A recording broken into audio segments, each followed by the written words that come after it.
Professor Fig, the Keepers have shown me where the next trial is. Has something changed? Lodgok and I have learned that the goblins are searching for another repository, like the one we saw at Rookwood Castle.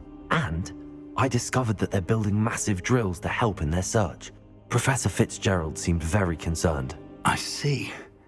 Ranrock clearly knows even more than we suspected. And sir, there's something else. Lodgok knew Miriam. He knew Miriam? They encountered each other at Rookwood Castle. She was doing research. That's where she found the container with the portkey. He liked her so much that he let her leave with it, despite orders from Ranrock. I don't know what to say. She could win over almost anyone.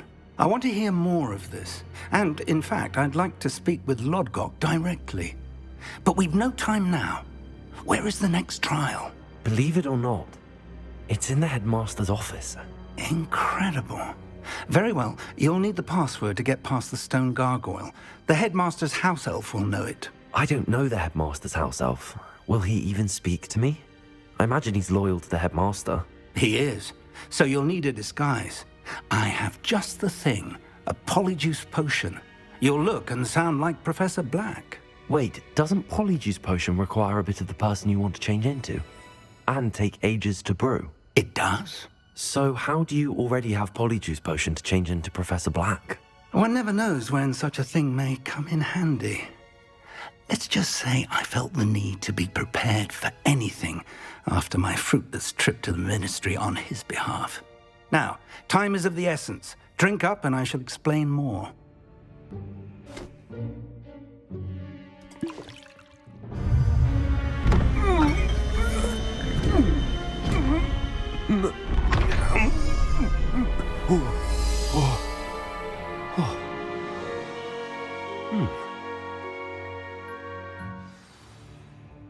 How do you feel? Incredible. I won't forget that taste anytime soon. How do I sound? Convincing. I've taken the liberty of transfiguring your robes. As we discussed, you'll need the password from Scrope, who could be anywhere in the castle. You might look for Professor Kagawa. She's taken to badgering the poor elf about Quidditch in the hopes that he can convince Black to change his mind. Thus far, unsuccessfully. I see. But what if Professor Black sees me? Leave him to me. I shall tell him where to meet a liaison from the ministry in Hogsmeade. That should give you plenty of time. Thank you, Professor. I suppose we'll meet again in the map chamber. It's rather strange to hear gratitude coming from Professor Black. I'll see you there. Now to find the headmaster's house elf.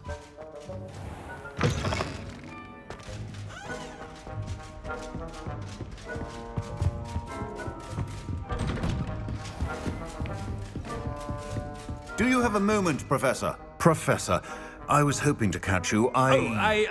Places to be, Professor Sharp. Places to be. Of course, sir.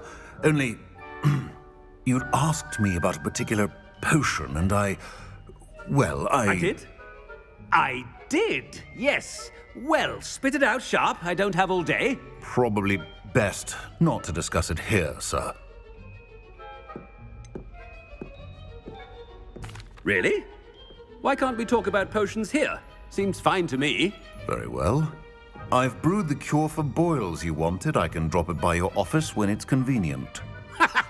Of course, yes. No need for all the cloak and dagger. Simply have a student deliver it. A student. Very well, sir, if you insist. I do. And thank you, Sharp. I just hope you've brewed enough for all my boils. Now, to determine which student gets this rather unenviable... You call that a shine on those boots? Do better. Chewing with your mouth open? Where are your manners? What could the headmaster want?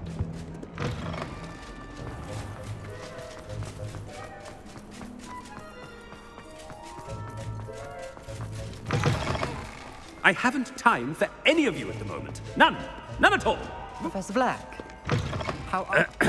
I wonder almost daily why I accepted. Professor, a word? Professor Black, again, it is not too late to reconsider your decision regarding Quidditch. We we could still have trials and a somewhat shortened season. It would be better than none at all. But the injury, Madam Kogawa. Professor, more than one student has taken a bludger to the head on our pitch. I dare say it knocked some sense into them. And they're fine now. The fact that it happened to be a pureblood, well, that's no reason to... What nonsense! That you would trivialize the health of a student over a silly game. A silly game? You are quite impossible sometimes.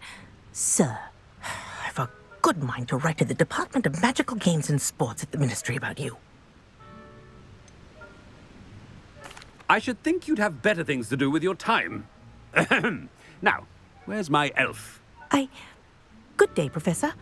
And I spotted Scrope in the Great Hall. Seems to be avoiding me. I wonder why. Good day, Madam Kogawa. What did we do to deserve him as a head? When I witness what passes for magic in these halls, I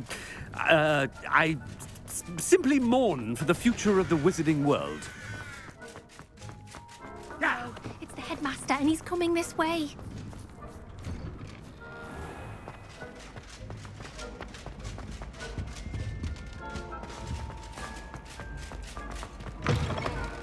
Has anyone seen my ivory-handled hand mirror? Professor, a word, please. Hello, Professor Black. Ah, Professor Weasley. How delightful to see you. Sir? Since I have you here, I wonder if I might, speak with you about Professor Fig. Oh, very well. I've decided to give him a bit more, leeway with his time. Leeway, Professor? Are you sure that's wise? I confess I do worry for his students. He's rarely here as it is. I realize that, and I'd like to keep it that way. I see. But, sir, if I may, I am wary of how much time the new fifth year seems to be spending away from the castle, supposedly on Professor Fig's behalf. I've heard unsettling rumors of their escapades. Everything from sneaking into the Forbidden Forest to confronting Ranrock's loyalists and Rookwood's lot. What? Goodness. You cannot believe everything you hear, Professor. No, you cannot. I mean, I shall keep an eye on Fig. You simply keep doing the wonderful job that you're doing. Simply wonderful. Thank you. But I'm happy to look into... Good. That'll be all, Weasley. I mean, Professor Weasley. Good day. A wonderful job. Leeway for Professor Fig. I shall never understand that man. That ought to give Professor Fig some breathing room. Wait until Master sees what... Attention, Scrope! Oh, greetings, Master. Remind me of the password to my office. Oh, but Master made Scrope swear never to tell anyone, even Master himself. And now I'm telling you that you can tell me. Yes, sir. Of course, sir. Scrope begs forgiveness. It is the Black family motto, Master. Right. Of course. Master does remember it. It's pure bloods forever, isn't it? Close, Master. Scrope thinks Master is indeed testing Scrope. It is always pure. Obviously. And, of course, as Master knows, in French. Yes, of course. I order you to pronounce it for me. Oh, but Master knows that Scrope's French is most pitiful. Oh, very well. Toujours pur. Ha! Thank you. Never speak of this conversation with me or anyone else. Of course, sir. Scrope shall try his best to keep out of Master's way. The Polyjuice potion's wearing off. I best get out of sight.